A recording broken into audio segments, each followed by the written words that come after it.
Good morning, જય શ્રી કૃષ્ણ, જય માતાજી, હર હર મહાદેવ. બધાને સ્વાગત છે તમારું અમારી ચેનલ પર, અમારા આજના નવા વ્લોગમાં. તો જો ગુડ મોર્નિંગ બિંદુ. જો જ્યાં ઘરના કામ ચાલુ છે. ગુડ મોર્નિંગ મમ્મી, જય શ્રી કૃષ્ણ. હા, ઘંટી ચાલુ છે, કપડાં એક બાજુ ધોવાય છે મશીનમાં અને આ ધોઈ ગયા તો અવાજ તો આવતો હતો. રસોઈ બનાવાય છે તો એક બાજુ રસોઈ બને છે, ભાખરી, શાક, દાળ, ભાત મારા વાળ આજે છેલ્લા કાલે કટ કરાવવા જઈ. કાલે વાળ કટ કરાવવા જવાનું કા? આજે આટલા છે, કાલે આટલા કરાય.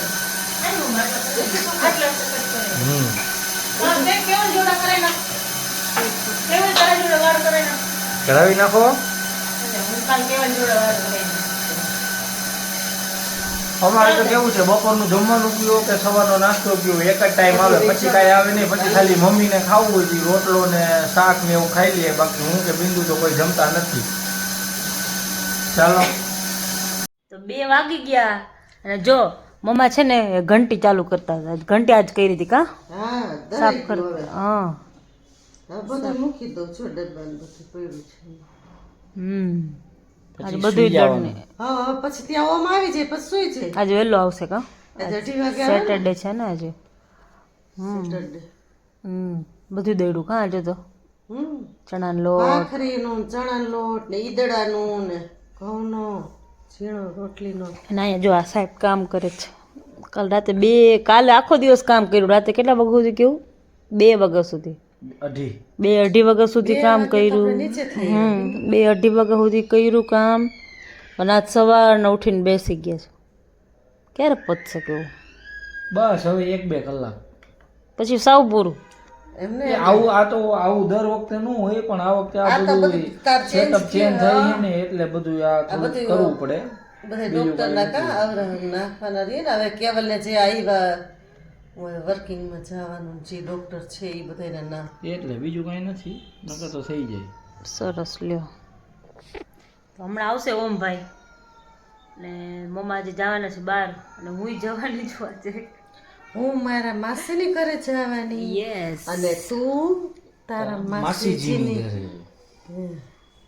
એટલે હું માસીજીની ઘરે, એટલે હું તો જવાની છું. એટલે પૂજાને એને બાઇક શીખવી છે, તો એને બાઇક શીખડાવવા જવાની છે, એટલે હું ત્યાં જઈશ. તો મને આવડે છે કેવું? અરે એનો વાંધો નથી, પણ જોજો ઉલારી ન દેતા શીખવામાં કોકને ટાળી દે નહીં તો. એટલે મને આવડે છે કે એવું કઈ તારી ન દેવાનું હોય કોઈને. આપણી ગાડી લઈને નહીં જાવ. આપણી ગાડી તો હું ચોખ્ખી ના પાડી દઈશ કે બેન તો મારી ગાડી તો અડતી જ નહીં. બ્રેક નથી ને એટલે ને. તો વાગી ગયા છે 5:45 ને મમ્મા ગયા છે માસીની ઘરે બેસવા. ઓમભાઈ સૂતા છે. કાલ રાતે 2 વાગી ગયા હતા ને, સવારે સ્કૂલ હતી એટલે વહેલું ઉઠવાનું હતું, એટલે પછી આવીને એટલા થાક્યા હતા, એ સૂઈ ગયો છે. કેવલ હજી કામ કરે છે. એટલો થાક્યો હતો ને, એ મને કે ચા બનાવી દે ને. એ ચા કોઈ દિવસ માંગે નહીં, તો આજે માથું દુખવા માંડ્યું કે ચા પીવી છે. તો ચા પીધી બે અને નાસ્તો કર્યો થોડો. હવે એનું કામ કરે છે. મેં તો બીજું કંઈ તારે કામ ના કરવાનું હોય તો પછી હું મારું કામ કરું. એટલે હું મારું કામ કરતી હતી. પછી મમ્મા આવે એટલે પછી જોઈએ રસોઈમાં શું બનાવવાનું છે, બનાવીએ રસોઈ. તો કેવલ આવી ગયો છે ઘરે, જો એક્સરસાઇઝ ચાલુ કરી દીધી છે ને હમણાં કરે છે. હવે કેટલાક દિવસ કરે ખબર નહીં. કેટલાક દિવસ કરીશ? કેટલા દિવસ કરવાની છે? આપણે ટાર્ગેટ સુધી વેઇટ પહોંચી જાય એટલે બસ. કેટલું ટાર્ગેટ? 70-75. અત્યારે કેટલું છે? 92. સરસ. ઉતર્યું ને? 5 કિલો ઉતર્યું. એ અમારા હિસાબે સાહેબ. હા, તે તમે અમે તમને કીધા કરીએ કેવલ ઓછું ખાવ એટલે ઉતર્યું. બહુ સારું. તો કાંઈ નહીં. લે, ક્યાં ના પાડી? તો પછી મને કહે નહીં ને, એટલે તને કહી દઉં હમણાં. ના કહેવાય થોડું. હાલો પાણી મૂકું ને, નાવા જવું છે? હા. આટલી હમણાં 2-3 દિવસથી એટલી બધી ઠંડી નથી લાગતી. બહુ ગરમી, એમ ગરમી જેવું થાય છે, એમ કે ગરમી છે એમ. એટલે રાતે રમીને આવે ને તો કોઈ દિવસ પસીનો ન વળે, એમાં 2 દિવસથી એવો પસીનો વળી જાય, નાવા જવું પડે છે. હા, વધારે ને અહીંયા રમતા હોય ને તો આજે જો કેવું હતું ખબર, ઓલું ધુમ્મસ જેવું હતું વધારે પડતું, તો રમતા હોય ને તો ઓલું કાચમાં છે ને લાગી જાય, હરખું દેખાય નહીં, બોલે હરખું ન દેખાય, તો ઘડીએ ઘડીએ સાફ કરવું પડે. તો રૂમાલ લઈને ટી શર્ટ ભીની થઈ ગઈ હોય ને તો માંડ સાફ થાય. તો કાચમાં આવ્યું હોય તો બોલ શું કરવાનું? કાચ ફૂટી જાય ને. કાચમાં આવાજ ન દઉં ને, હાથ ન નાખ દઉં, એમને દેખાતું ન હોય તો એમ હાવ થોડું વિઝન ઓલું થઈ જાય, એમ તો દેખાય જ ને, પણ ચોખ્ખું ન દેખાય, એમ જેવું દેખાતું હોય એવું. મને દેખાય જ નહીં હો ચશ્મા વગર. એ તો કોઈ ન દેખાય, મને ન દેખાય ચશ્મા વગર તો હાવ. આને થાવ નહીં દેખાતું. એ બાબલી, તો કાંઈ ન દેખાય, ચશ્મા વગર ફોન દેખાય કા? કોને ન દેખાય, ઈ તો દેખાતો હોય છે. ન દેખાય. દેખાય દેખાય, કેવલને દેખાય નહીં? સવાર ઉઠીને તરત ફોન તો દેખાય, ફોન તો દેખાય જ નહીં. ચશ્મા વગર. એ તો થોડુંક તો દેખાય, નજીકનું તો દેખાય, દૂરમાં વધારે વાર ન રાખી શકીએ. જો 20-25 મિનિટ કે અડધી કલાક ચશ્મા વગર હોય ને એટલે માથું તરત દુખવા માંડે.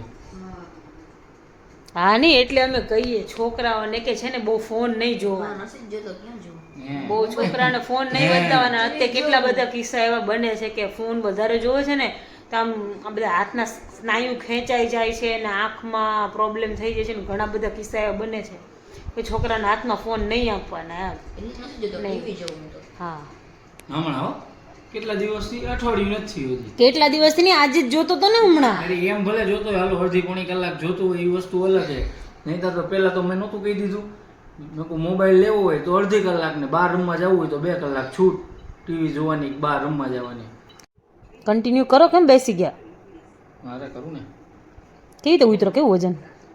વજન હે ને જો સ્વીટ બંધ કરી દીધું હાવ, એટલે મતલબ હાવ નહીં, 0 તો નહીં, પણ કેવું કે કોઈ વાર ચા પીવાઈ જાય એ, બાકી એમ સુગર બંધ. પછી પાઉં મારું ફેવરેટ, એ પાઉં એટલે મેંદો અને એ બધું બંધ સદંતર, એ તો મેં ખાતું જ નથી. આ વખતે જયપુર ગયો હતો ને તો એ નહોતો ઈડો, રાઈસ ખાતા હતા અને કાકડી ને સેલેડ ને એવું બધું ખાતું હતું ત્યાં. પછી તો શું બાકી એક્સરસાઇઝ કરવું થોડી ઘણી, ક્યારેક મજા આવે ત્યારે. ઘઉં, હા ઘઉં બંધ કરી દીધા. યાર પ્લિક્સથી વધારે ફરક પડે છે? ખબર નહીં શેનાથી કઈ વસ્તુ કામ કરતી હોય તો ખબર નહીં, પણ કામ કરે છે તો આપણે હાલવા દઈએ એટલું તો ખબર. જો ઘઉં હજી બંધ એટલે હાવ બંધ તો નથી કર્યા, પણ તો એ ભાખરી ને એવું ખવાઈ જાય. બાકી મેંદો તો હાવ બંધ જ કરી દીધો, એટલે એ તો પૂરું જ થઈ ગયું. એટલે એ વસ્તુથી વધારે ઇફેક્ટ પડ્યો એવું લાગે, કારણ કે પાઉં ને એ બધું હમણાં ખાધું નથી ને એટલે હવે ઈચ્છા નથી થતી. Done, well done, keep it up bro. Yes, સારું, ચાલો તો આજના બ્લોગમાં આટલું જ હતું. તો મળીએ પાછા કાલના બ્લોગમાં. ત્યાં સુધી તમે અમારી ચેનલને લાઈક કરો, શેર કરો ને સબસ્ક્રાઈબ કરો. લાઈક દબાવવાનું ભૂલતા નહીં. ચલો, ગુડ નાઇટ, જય શ્રી કૃષ્ણ, જય માતાજી, હર હર મહાદેવ.